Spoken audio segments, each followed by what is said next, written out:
ワールドラバーで大ヒット。リピーターが続出。レシーブが楽しい。究極のチャンスメイクラバー。アポロ5超極薄。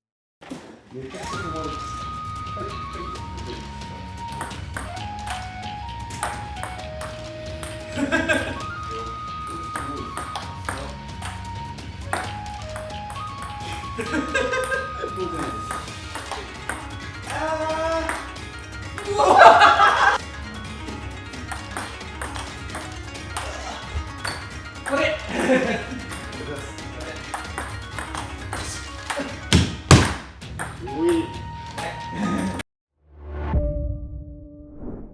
皆さんこんにちは。ワールドラバーマーケットのグッチです。本日のゲストは卓球ラウンジピンポンの小菅コーチです。小菅コーチは全国オープンの東京選手権に11回出場している素晴らしいプレイヤーです。両目表を張ったスタイルになります。小菅コーチは八王子にある卓球場、卓球ラウンジピンポンでレッスンをしています。レッスンの詳細は概要欄をご確認ください。本日の動画のテーマはロビング殺しのドロップショットについて解説します。これはシェイクバック表だけでなくいろんな線型の方が対象になります。実際に試合でラリーをして相手を台から下げさせた場面、苦し紛れに相手がロビングした時にほとんどスマッシュが来るのを相手は待っています。スマッシュ待ちで後ろに下がっている中で手前にピタッと短くドロップで落とされるとなかなか取れません。ボールが浮いてきた時に足を使って強打をするのが難しい方や浮いたボールをとっさに短く止めるテクニックを使いたい方はこの動画は必見です。私たちはこの動画を30言語に翻訳し卓球で世界をつなげる活動をしています。卓球技術に興味がある方はぜひチャンネル登録と高評価をお願いします。動画の感想やリクエストがあればぜひコメント欄に記入してください。皆さんの反応が私たちの動画を作る力になります。よろしくお願いします。では小菅コーチのレッスンを見ていきましょう。はい、じゃあ続きまして、ロビングとか、ロビングですね。ロビング上げられた時がバックにポーンと上げられた時に対処が困った時にやるドロップショットの解説をしたいと思います。不意にバックにポーンと上がった時に若ければね回り込んで打てばいいのかなっていう感覚にはなるんですけども、なかなか私みたいな年齢になっているとそう簡単に回り込めずに困ってしまう場面もあるんで、そういう時のために一旦ごまかすっていうところではないんですけれども、短いボールをドロップショットで入れてひとまずその場をしのぐっていうところで、使わせていただいております。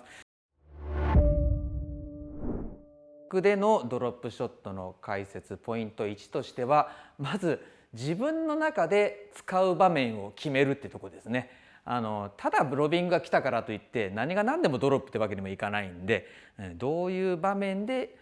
僕はドロップしようかな、私はドロップしようかなっていうところをまず自分の中でちゃんと意識づけすることが大事じゃないかなと思っております。で、僕の場合は回り込めない状況でバックに急にロビングが来た時がまず一つと、あともう一つはロビングじゃなくて相手が下がって体勢崩れてとりあえず入れるのがやっとのボールが来た時にもちょっとそれを使おうかなと思ってるんで、その2つの場面が来た時はちょっとドロップをやってみようっていうところを意識して取り組んでおります。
はい、ポイントの2つ目です。じゃあいざそのドロップをやろうっていうところに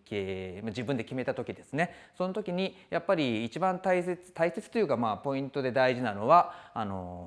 打点の速さです。さっきはつっつき打ちとか、バックドライブだっていう時はボールをよく引きつけるっていうところを意識してやってほしいってことをさっき言ったんですけども、このドロップショットに関してはいかに打点速いところをしっかりパパッと捉えるかっていうのがすごく大事だなと思っているんで、まず打点の速さっていうところをポイントの2つ目として挙げさせていただきます。これ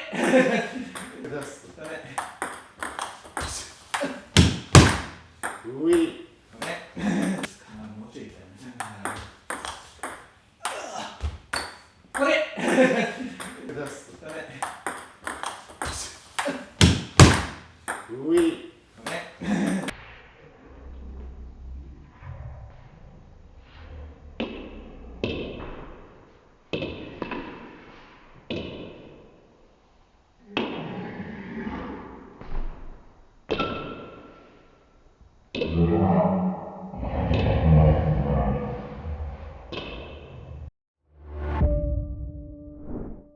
ポイントの3つ目です。でポイントの2つ目で、打点の速さ、いわゆる落ち際をしっかり捉えるんですっていうところを言わせていただいたんですけども、3つ目としてはタッチの仕方ですね。やっぱりせっかくドロップするんで、ある程度やっぱり飛ばさないっていうところを意識してやりたいんですね。やっぱりできれば台上2番3番ってところを目指してやっていきたいんですけれども、やっぱりその中途半端にやっぱりぶつけてしまうとやっぱりドロップにならないんで、いかに当たった瞬間にボールを殺すかっていうところですね。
これ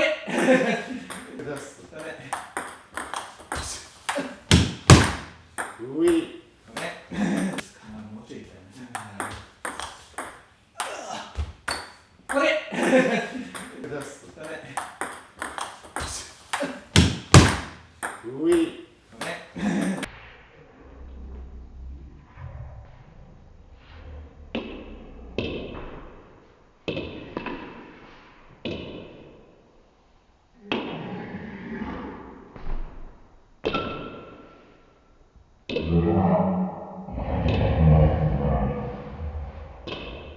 海外発送をスタート。世界228カ国にお届けします。詳細は概要欄をご覧ください。卓球で世界をつなげよう。